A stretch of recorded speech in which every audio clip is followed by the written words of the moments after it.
Sir, बायको आणि सरकारमध्ये काय फरक आहे? बायको आणि सरकार दोघं पण एकसारखीच आहेत. दोघांना पण आपणच निवडतो. मग निवडून आलं की ना सरकार आपलं ऐकते ना बायको ऐकते. पण जर सरकार आपलं ऐकत नसेल तर आपण 5 वर्षानंतर बदलू शकतोय. बायको सर, मुली 18 वर्षाच्या झाल्यानंतर लग्न करू शकतात, पण मुलं का नाही करू शकत? 18 वर्षाची मुलं झाल्यानंतर लायसन काढू शकतात. 18 वर्षाची मुलं झाल्यानंतर जॉब करू शकतात. मुलं 18 वर्षाची झाल्यानंतर मतदान पण करू शकतात. याचा अर्थ असा की मुलं 18 वर्षाची झाल्यानंतर देश सांभाळू शकतात, पण बायको नाही. प्रेम आणि लग्न यामध्ये काय फरक आहे? प्रेम म्हणजे बसचा प्रवास, लग्न म्हणजे विमानाचा प्रवास.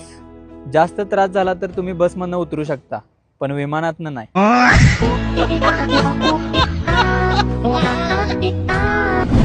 या दुनियेत श्रेष्ठ होण्यासाठी काय करावं लागेल? हे बघा, या दुनियेमध्ये आईबाबा श्रेष्ठ असतात. त्यामुळे लग्न करा आणि आईबाबा बना.